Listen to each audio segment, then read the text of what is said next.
Good evening and a warm welcome to all of us here. It's a nice, happy Sunday afternoon, and we are here with a very beautiful book.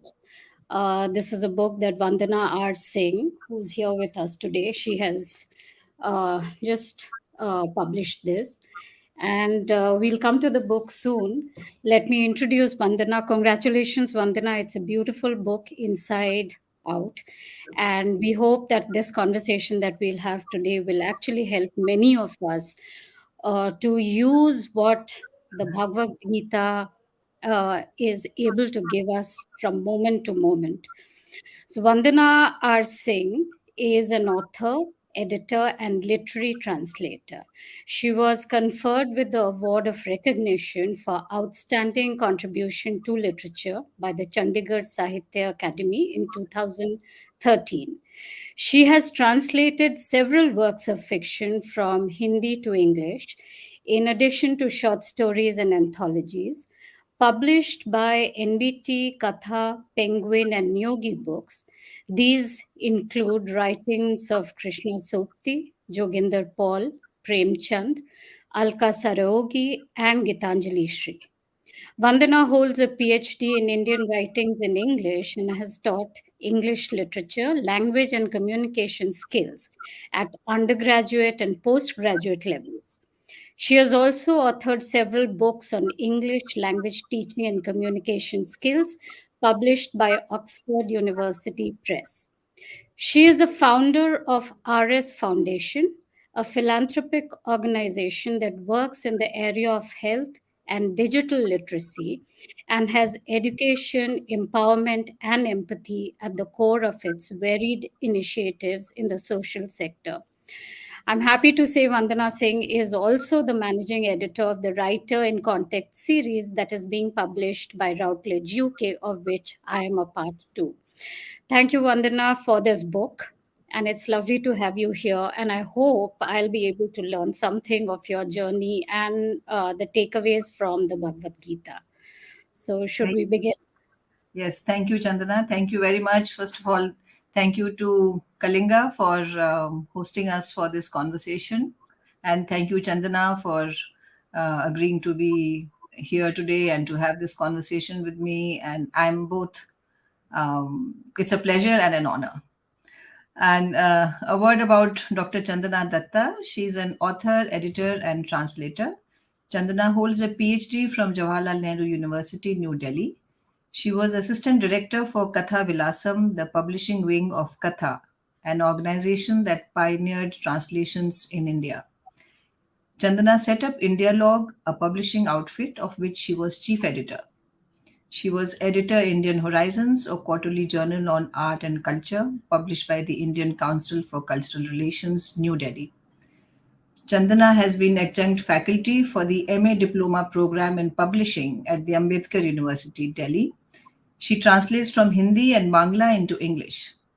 She's the author of My Other Half, Krishna Paul in Conversation with Chandana Datta, and co-author of a monograph on Joginder Paul, and editor of Joginder Paul, the Writerly Writer. Chandana is also the series co-editor of Writer in Context, a series on post-colonial Indian Bhasha writers in translation, being published by Routledge, UK. Thank you, Chandana. Thank you. Thank you, Vandana. And let me start by saying what a beautiful cover this is. I hope everybody can see this. And maybe, Vandana, at some point you'll tell us a little bit about the cover because I think it's an unexpected cover because, I have several editions of the Gita with me, several different commentaries. And usually the covers are very identifiable. This is different from all of those that I have seen. And I love the way that there's a sense of space here. There's a sense of course, the pristine white, but just the right dash of color, I think, pink and shades of green. And there's a harmony here, which I hope to take away from. And you see, this is a very well marked copy. I've been reading this. And when we say Bhagavad Gita, when we talk of the text, I think many of us, and perhaps I'm not wrong in including other people in this, we do feel daunted by the idea of, how is it that we will approach this text? It seems to be something we have reservations about because of its timelessness in a certain sense. It has been with us for centuries now, and without realizing it, many of us partake of the Gita. We do things, in our daily behavior, in our actions, in the way we think or talk. It actually surrounds us. It's an all pervading text. But I don't think uh, we are always conscious of the fact that this thing that is playing in the background, maybe in our homes, or people are talking, or people are working in a certain way, that this is actually source. The source is the Gita. I'm not sure that at least I am conscious of it till the time that we really sit down and think about it more carefully. So there is a sense of, that it is something far away. The Gita, we need a different mind space for ourselves to get into the idea of what the Gita means. And it has been wonderful to read this book because the way it has mapped out the entire all the verse not all the verses. You've done a selection of just a little more than one third of the verses, and there are 18 chapters which have been beautifully headed by a section introduction. So I would feel that this book can actually become a first step, a stepping stone perhaps, into the world, into the universe of the Gita, because it's been written with a very lucid, very easy way. All the chapters have been explained very nicely with a section head. There is a very detailed introduction and epilogue. There is a very detailed prologue, to which again I will refer to, because there's something there that you write, Vandana, which I would like you to explain. What is it that you were trying to do with the epilogue there? This is, to me, a very non-linear text. It's a text which one can dip into wherever, at whatever point of time we want to, because especially today, post-pandemic, and I think we can't ignore the fact that there was a pandemic, and there was a pre-pandemic, and there is now a post-pandemic world, and we seem to be rushing through things all the time. We are actually fighting against time all the time. Either there is stress or there's panic, there are deadlines to meet, there's all kinds of things that are happening. And in that, to be able to get into this text which talks of time, which talks of, the timelessness of the universe, the timelessness, the cyclical nature of, how things begin and they come, but there's never a beginning and there's never an end. There's a continuity there.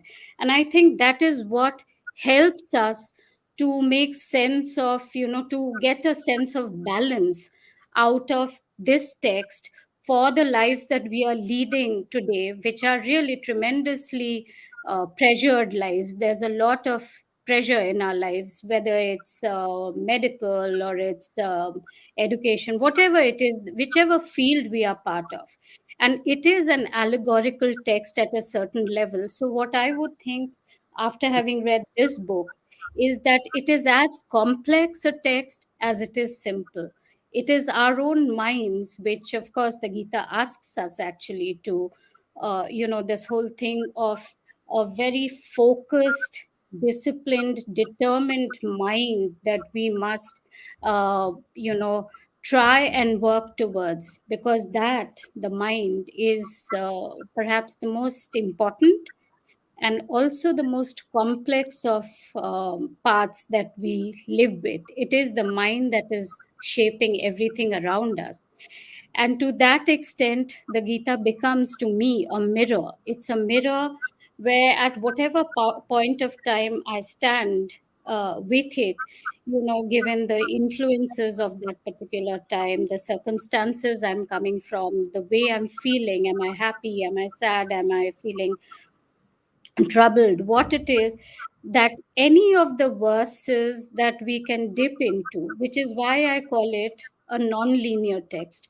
We don't have to go from chapter 1 to chapter 18. Actually, we can, once we have been through that entire text, we can keep moving back and forth through it in a way that gives us the best possible stability or security that we want to draw from it.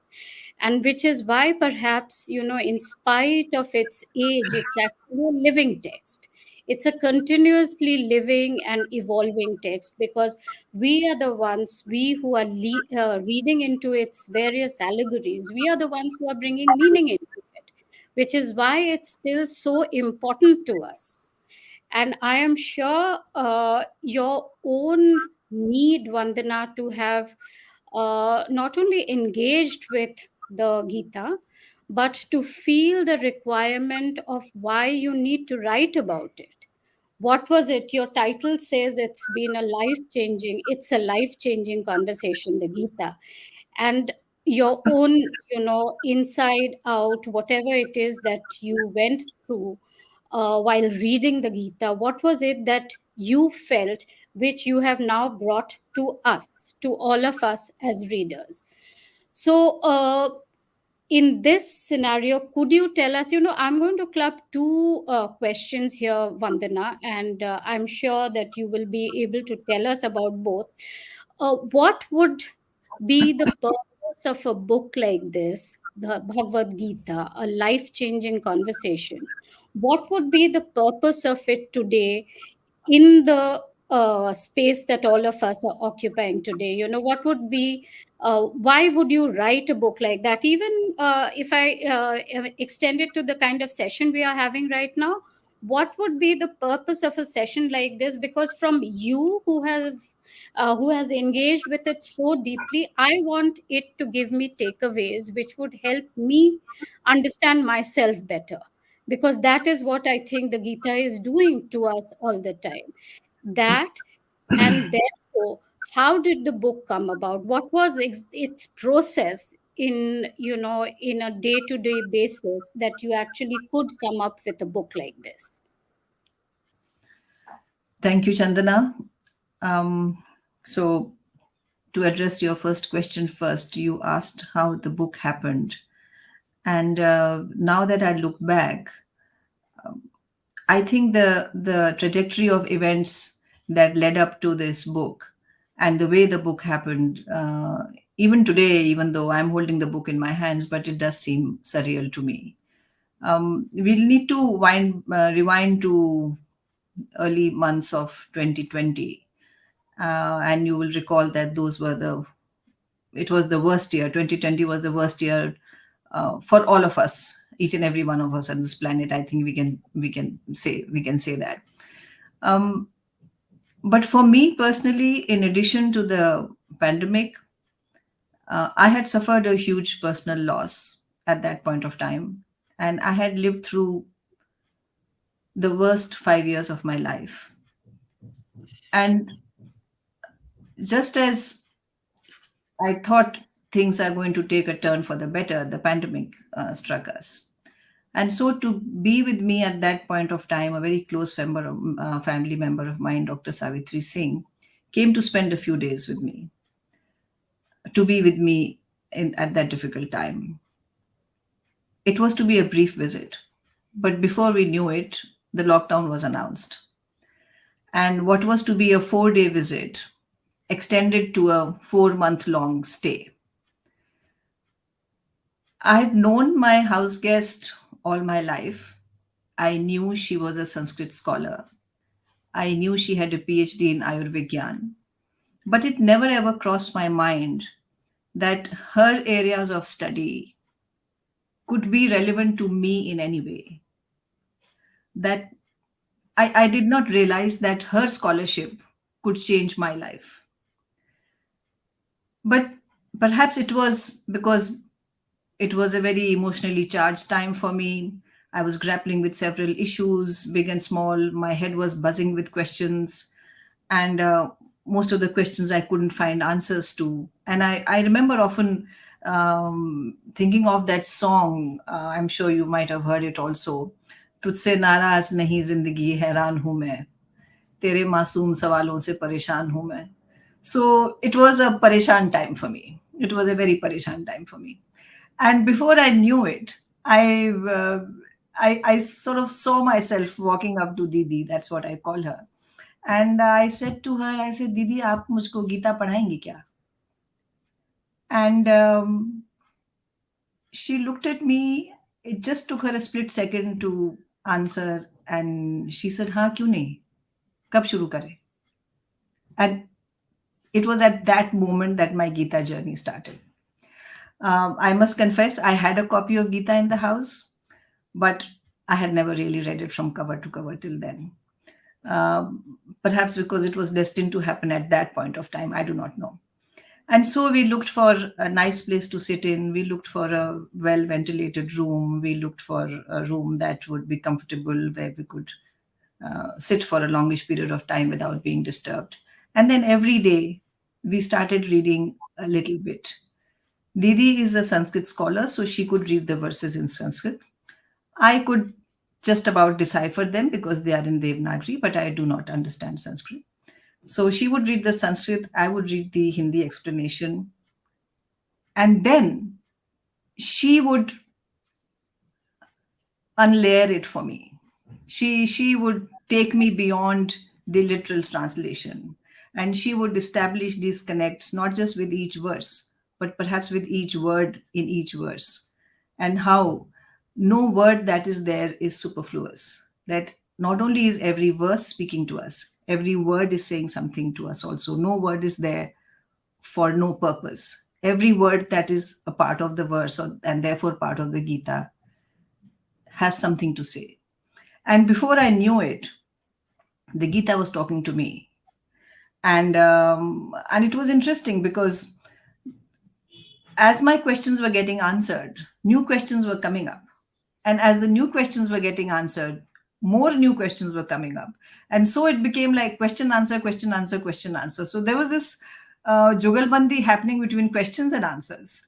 And I have to say, it may not sound exciting to be saying this about a text like Bhagavad Gita, but it actually became very exciting because every day one was thinking, oh, what am I going to find in this today? So that is how this started. And then in the month of June, which was 4 months after we started this, Didi left. And I then thought that because that time we didn't know the second wave was coming and the third wave was coming, we thought life is now back to normal. And then one day I just thought that, so am I going to remember all this always, or is this just going to, just peter out?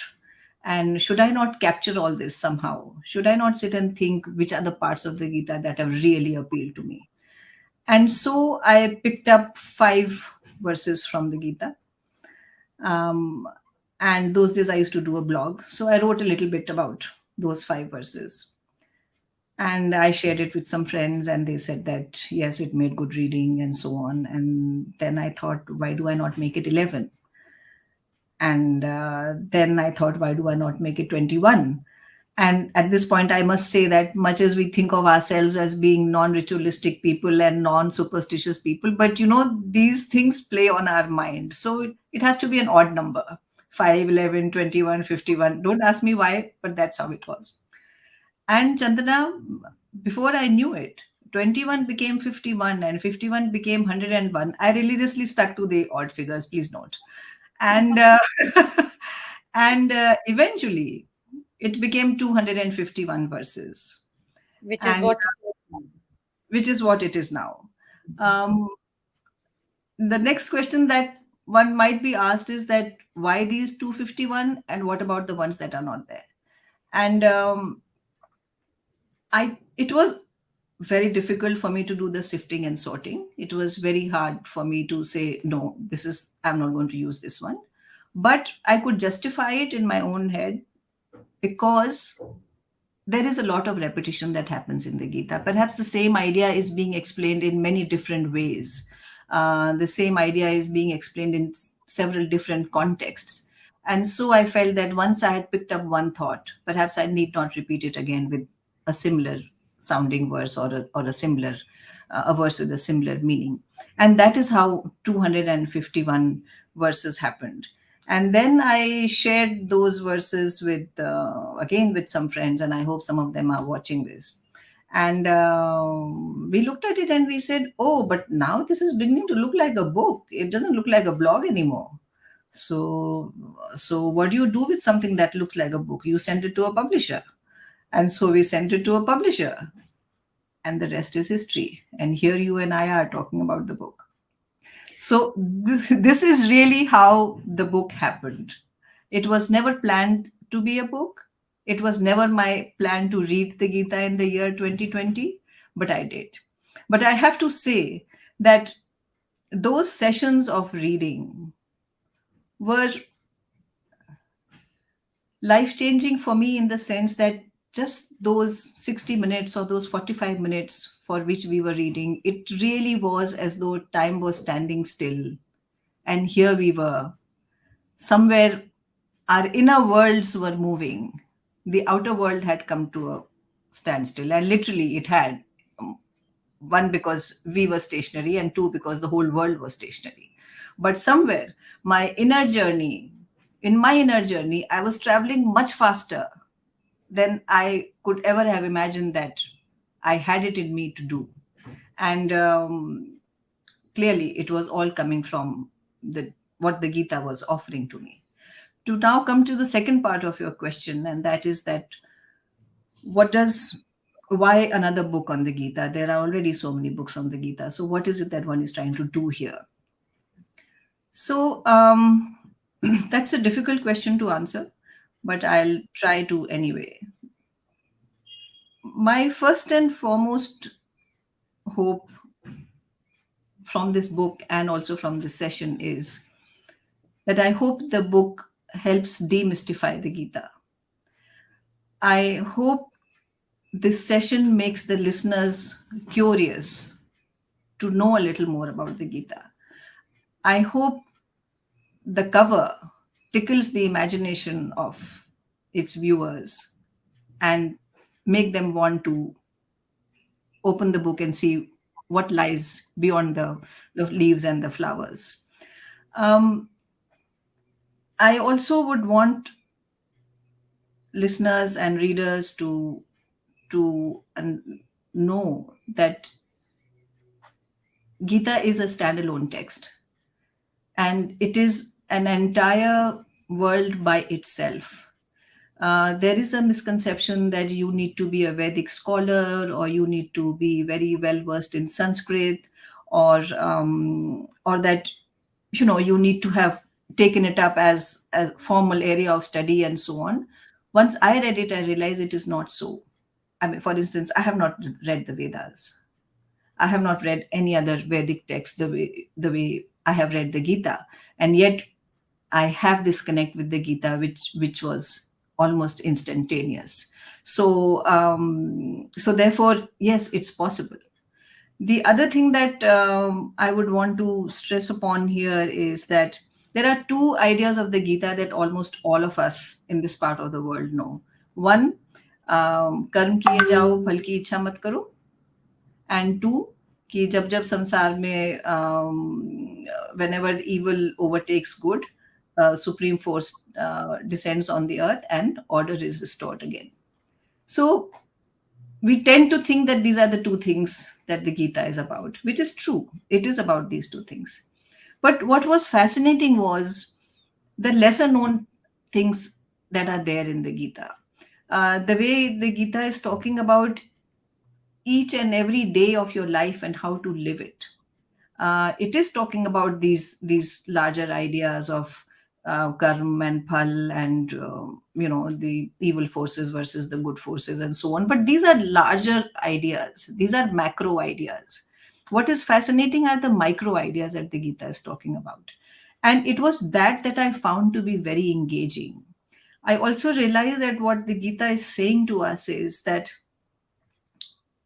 in the outside world, there are any number of agencies, if I can use the word, that are there to manage it For instance, there are law enforcement agencies, there are the civic authorities, there's the municipal corporation that looks after the cleanliness, and so on and so forth. So you have this whole bunch of people who are taking care of all this for you. You have the Bijli Daftar and you have the Pani Daftar and so on and so forth. But who is taking care of your inner world? And that inner world, nobody else can be a part of, not even your most loved ones. I realized, not sadly, I would not say that, but I realized that somewhere in your inner journey, you are by yourself.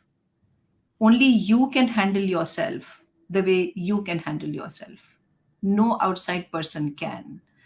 And this journey from the outer world to the inner world, this moving of focus from the outside world to the inner world, this is the hand holding that the Gita does for you. And it stresses upon the fact, upon the importance of how significant it is to have law and order enforced inside yourself and within yourself. And also, I thought it is very much like, when I said that you are by yourself, it is like, you know 5 people may go to see you off at the airport, but you have to board your flight yourself. Ultimately, it's you and your boarding pass and your ID. What are you? What is your identity? What are you? Who are you? Where are you going? What does your boarding pass say? Where are you starting from, and where is it that you're going?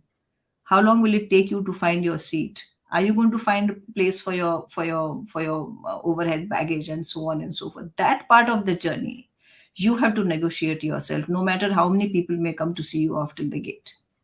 So it was these realizations that gave me a lot of strength, and it also gave me the conviction that I might feel that I am alone in my journey, but then so is everyone else. Everyone, one way or the other, is negotiating their own lives in their own way. And what the Gita is telling me is how to negotiate it better.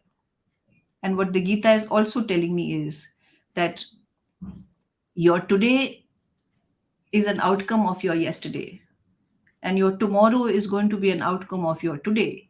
And this we all know, even a child knows this. But what the Gita is also saying is that there is a tomorrow after what you think is tomorrow, and that there is a tomorrow after when you think that there is no tomorrow. So, whatever you are doing yesterday, today, and tomorrow is going to add up and determine the quality of that tomorrow that is not showing in your calendar. That's nowhere around you, that nobody knows where that calendar is, but it is there. It is there somewhere. One may believe in that, one may not believe in that. That's up to us. The beauty of the message here is not that it's telling you about life beyond, but that it is convincing you that whether you believe in life beyond or not, you should still live your life in a particular way. Even if you believe that life is a linear journey from point A to point B, and you do not believe that life is the soul is in a cyclical journey, even if you are in a linear journey, you should still be doing these things. You should still be living your life the way the Gita is asking you to live your life. I think I'll stop here. I'm getting carried away. I think it's really nice the way you have mapped your own journey, and it is there in the book too. Not through this part of the story of how you came to the Gita and how it has come to us, but I think the way, the ease with which the book has been written, the lucidity with which you have, and I'm particularly taken in by the section, introductions that you have done. If Mm. one were to just read those 18 little bits, I think they will be drawn into the book because the sections are so well explained. They give us, a picture of the entire journey of the Gita here. To take one of the micro ideas that you were referring to, of the many micro ideas that are there in the Gita, one that particularly interests me because I am always struggling with it myself is this whole idea of discipline, which the Gita is actually talking quite, when Krishna is, particularly when Krishna is talking to Arjun, he's actually explaining to Arjun not just discipline as a narrow word, but the various aspects of it that come through. And it is this focus, this absolutely single minded devotion to anything that you're working upon. But at the same time, it is talking of free will and choice. So, this whole thing of, particularly in the kind of lives we are leading today, with so much of the external that impinges into our internal lives, I think this question of what is free will and what is choice, and then what is this discipline that is being spoken of. At the same time, there's another thing that you mentioned, yeah, through the Gita, is that all of us are actually made up of the three gunas. It is not as if, the three gunas of Rajas, Tamas, and Sattva. It is not as if, one of us is completely Tamas or Rajas. We have been given all three gunas are present in us. And it is this thing of, what is free will and choice, what is discipline, that may determine how we are negotiating between our gunas and making ourselves capable of perhaps moving forward. Vandana, could you tell us a little more about this? Yeah, this it's very interesting how this concept of free will is is um, is recommended by the Gita without really ever using the Sanskrit words for free will. It, this phrase doesn't exist anywhere, and yet in a very subtle manner, you are being told that there is such a thing as free will, and that you must avail of it, and that you must make the most of it. On it, in which direction that free will takes you is your call. So to go back to the gunas that you mentioned, yes. So there are the three gunas, and each one of us largely belongs to one of them, but none of us belongs to only one of them. All of us have traits of all the three in us, and these three are goodness, passion, and ignorance. Goodness being the sattvic, passion being the rajas, and ignorance being tamas. So each one of us has all these three in us. Which of these we encourage? Which one of these do we nurture? Which one of these do we want to be known for? That is in our hands. For instance, I may be good at acting, but am I known as an actor? No, I might be known as a teacher. That is my identity because I have focused more on teaching. I have focused less on acting. So that free will is in our control, is with us. Um, if I might be more sattvic than others, I might be less tamas than somebody else, but which of these I'm encouraging and how consistent I am in that encouragement. You see people, what we say, turning the page. Sometimes you see people who have been living a particular kind of life. Suddenly, or maybe it's a gradual process within them, but from outside it seems that, oh, what happened to so and so? She's very different now. She used to be someone else. So she has been um, consciously or unconsciously moving from one guna to another. And the word for this, which I discovered, was tregunya, that all of us are tregunya. All three of us have the three guns in us. While we are tregunya, the effort has to be to become nirgun. And I used to earlier think that nirgun means having no gun. somebody जिसके अंदर कोई अच्छी quality है ही नहीं, वो निर्गुण है. And I couldn't really place this word till I read this in Gita, and I realized that nirgun is someone who has moved above the three gunas, who has moved to a different level of consciousness. To use the current terminology, when we say that, oh, so and so is, taken it to the next level. So that's what it is. So when you are, if you can be nirgun, then you have taken it to the next level. You have risen above and you have moved closer to divine consciousness. And which again, I'm sorry, I'm thinking of so many songs right now. You remember that one, O Palan Hare, Nirgun or, Correct. and Yeah. so that's what it is. निर्गुण और न्यारे, जो निर्गुण होगा वो न्यारा भी होगा, वो बाकी सबसे अलग होगा. That person will be unique.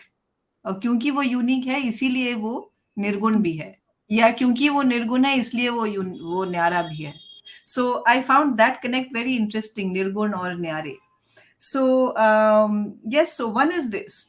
The other is that Gita is also in a very subtle way telling you that whatever is true,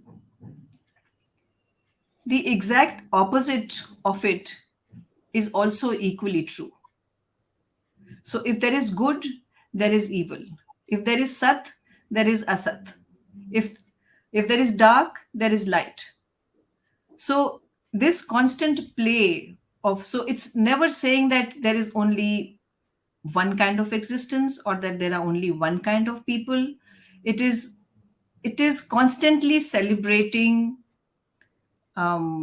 diversity. It is Mm. constantly celebrating Multi- um, how different we are from each other. The very fact that it says that one size does not fit all of us are driven by a different gun. It is up to us. So the basic ingredients, if I can use the word, are different, and what we make of them is different, and therefore what we become eventually is a unique person. And it is this that I found to be so refreshing, because one imagines that a text like Gita would be giving you these 10 things that you should do and these 10 things that you should not do. But no, it is giving you a complete picture. For instance, what fascinated me a lot, which at least I did not know earlier, that Gita even talks of what foods you should eat, how Mm. much sleep. It talks of exercise. It talks of a work-life balance.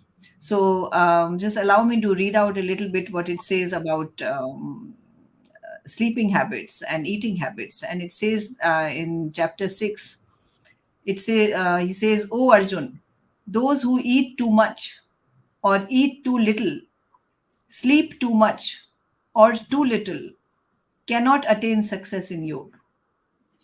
But those who can regulate eating and recreation, be balanced in work, and disciplined in sleep, can conquer all sorrows by practicing yoga."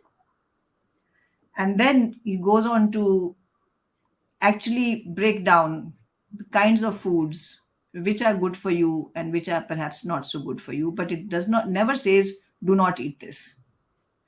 So in chapter 17, Krishna says that persons in the mode of goodness prefer foods that increase lifespan, instill virtue, and provide strength, health, happiness, and satisfaction.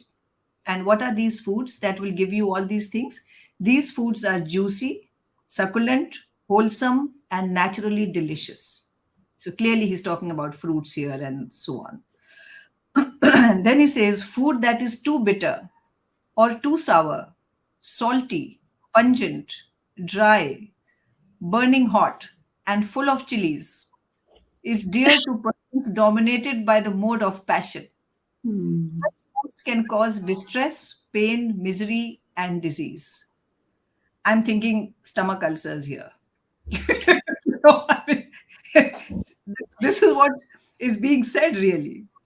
And then he says, food that is, and here we are all guilty, food that is overcooked or stale, putrefied, decomposed, or impure pleases persons living in the mode of ignorance. So, really speaking, everything that's there in our refrigerators right now does should be just taken out and thrown away. So this sort of I would say the Gita not just manages your life for you, it micromanages your life. It's telling you what to eat, how, when to eat, when to sleep, when to get up. You must exercise. So it takes care of every minute of your day. And this is what I found fascinating, because I thought that Gita was, about Arjun kneeling and about Arjuna, you know, enlightening him. But page after page, chapter after chapter, so many pearls of wisdom and so many pearls of While, um, sorry, I'm interrupting you, but while you're at it, can you talk a little bit about this one? I hope everybody can see it. This is yeah, the, the upside down tree, the and upside down tree. Yes, yeah, yes, and later towards almost, I think towards the second half in the book, there's also the concept of the aerial roots, the roots that from the top of the tree go down into the ground. So this thing of, a cycle, the way you're putting it, also this whole thing of, you have all of these conjunctions. It's really up to you to choose yeah. of them what you want to instill in your life and work towards. So if you could just talk a little bit about this, please. Yeah, so this is really my favorite concept. So you'll have to stop me because I might get carried away. So Okay. allow me to just read out a little bit, Chandana, of this from the Okay. book itself. So this is the first verse of chapter 15, and Krishna says, "It is said that there is an imperishable tree that has its roots growing upwards and branches downwards, and whose leaves are the Vedic hymns. The one who understands the significance of this tree is said to be truly knowledgeable of the Vedas." Now, this is an extremely interesting concept when, as Chandana just showed us, that he's talking of a tree that is upside down. The roots are up there, and what we are seeing here are the fruits and the leaves and the flowers, whatever it is that the tree might be carrying. And how is this relevant to our lives? So the explanation for this that I have written in the book is that there is an eternal imperishable tree with its roots above and branches below. It is called the Ashwath tree. The word Ashwath also means that which will not remain the same even on the next day, or something which is constantly changing. This can also be understood as symbolic of life and the world around us, as these two are constantly changing and are never the same on any two given days. Therefore, the world we live in is temporary, or Ashwath. And then it says later, this constant cycle of the leaves of the Ashwath tree nourishes the material existence of the soul and perpetuates the continuous cycle of life and death. Due to this continuity, the beginning and the end are not experienced by the soul, just like the dropping off of leaves does not affect the existence of the tree. And here we're talking of the banyan tree or the peepal tree, and we in this part of the world have all seen these trees. And how the tree, once it is older, it grows these aerial roots that go back into the ground and gain sustenance from there and nourish the tree. And not only do these aerial roots provide extra nourishment to the tree, but they also give the tree a lot of stability. And thirdly, the cycle then between the roots and the branches, the trunk and the branches, and again through the aerial roots. So the cycle becomes never ending, or the cycle becomes endless, let us say. And that is how the journey of the soul is. It is cyclical and it is always moving. It is like the aerial roots of a banyan tree or of a peepal tree. And the other part of it is that Chandana was mentioning was the other learning, which is my personal learning, is the aerial roots have given me a lot of strength and have helped me manage situations, deal with situations, to perhaps even detach myself from certain things and take an aerial view of things. So I'm really only playing on the word aerial here. But sometimes when you feel that things are getting too much around you, that you can't handle this anymore, and what will happen if this happens, and what will happen if that happens, and how, and everybody is saying something contradictory, and you just take that one split second off to yourself, and you move up, and you take an aerial view of the situation from there, and suddenly everything just seems so insignificant, and it seems so temporary. And it, because when you are seeing it from there, you can see the yesterday, today, and tomorrow, and then How, you see how that minuscule it is. how minuscule it is really, and sometimes how amusing it is also. So this whole experience of being a fly on the wall, this whole experience of being a very tall tree in a garden where you are looking at your own garden but from a vantage point, this experience of having a bird's eye view, um, I think an aerial view helps a lot. Of course, you need to come back. You cannot possibly stay there, but it does give you that, that little time off that you might need for yourself to, as they say, to get your brains back into your head, and then you can come back and go back to dealing life with life. And I feel that it helps me, and I think it gives one equanimity, and that is what it is the Gita says that we all should be striving for, to have an equanimity, to deal with the ups and the downs, the joys and the sorrows, the good and the bad, to deal with all of them with similar composure. I know this sounds very otherworldly, but we all know that it is required.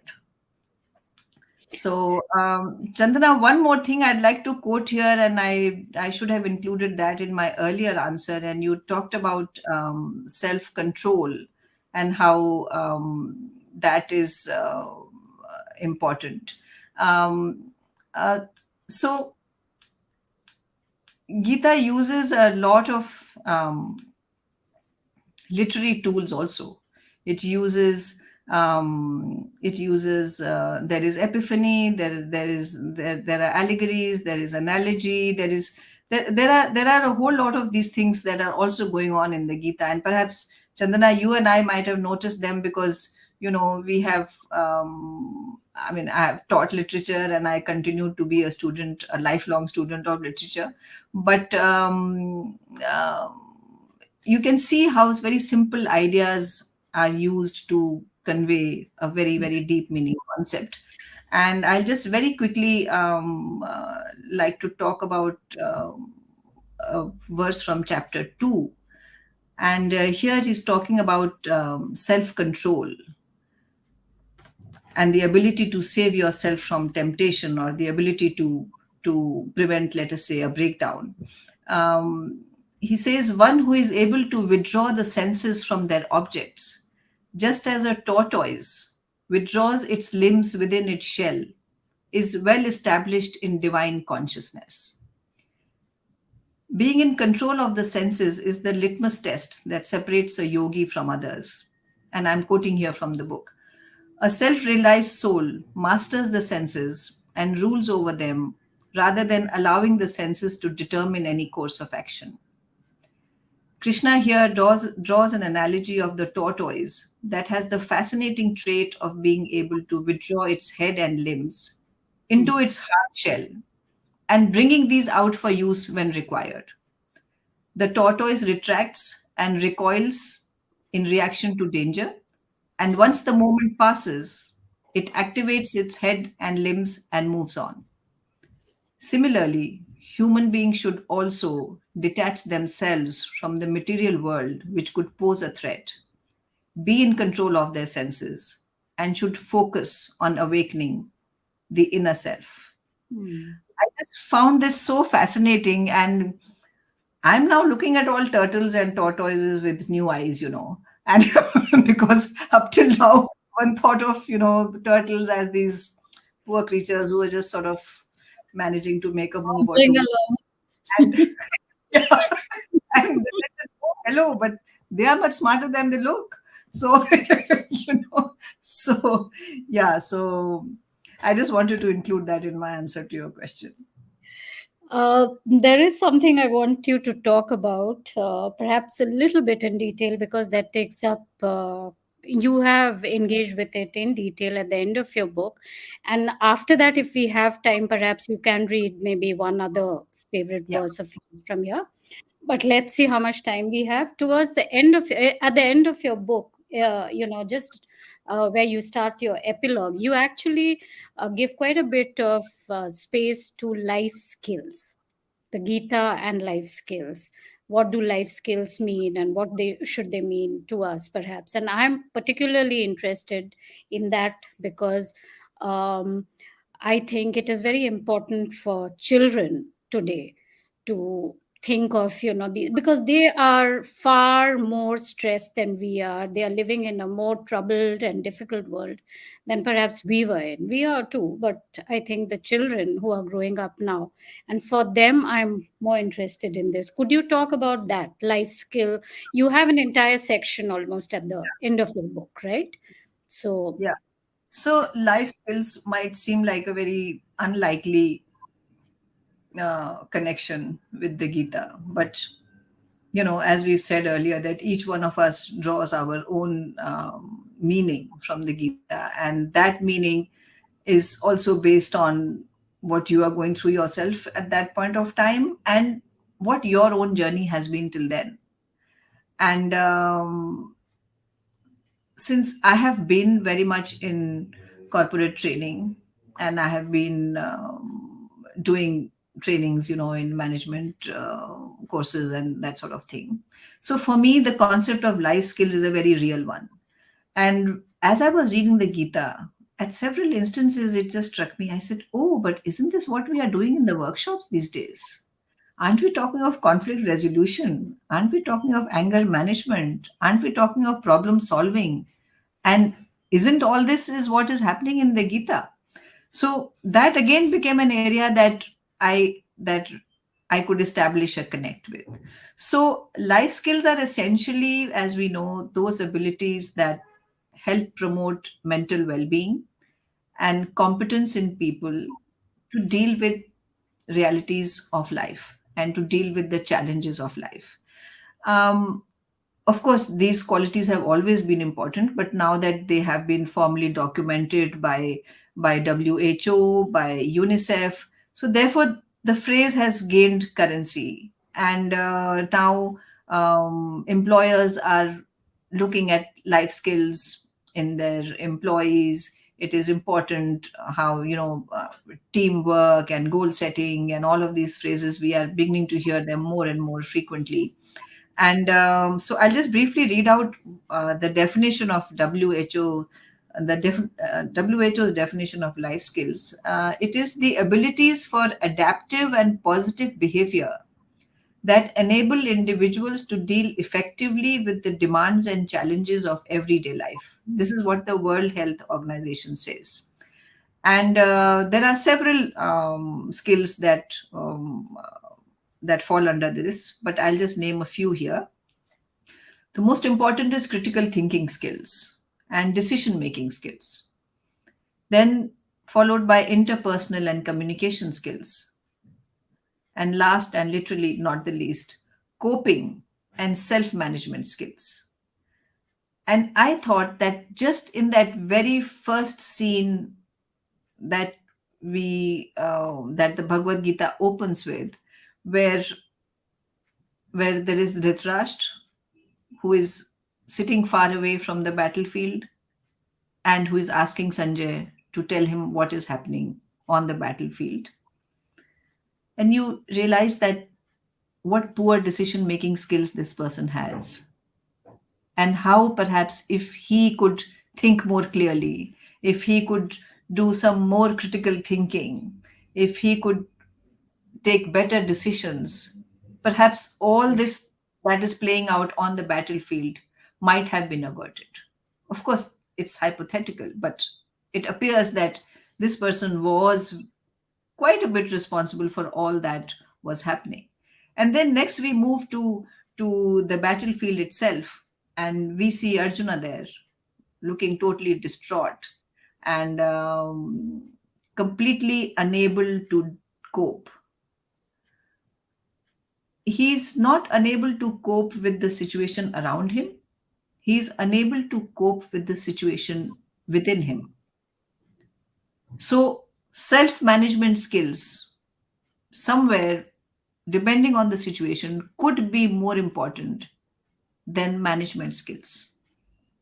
And this is how I saw several connects, and these are detailed out in the book. And I would just very quickly like to talk about what I thought was the most important message in this context, and that is the ability to self introspect, to identify a problem, to quantify it, maybe to document it, or to articulate it. This could save you from disaster.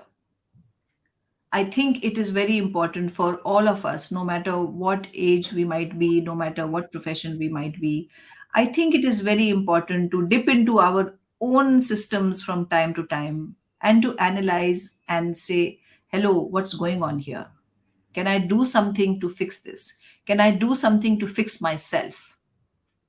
Can you imagine what might have happened if Arjun had never asked Krishna to help him?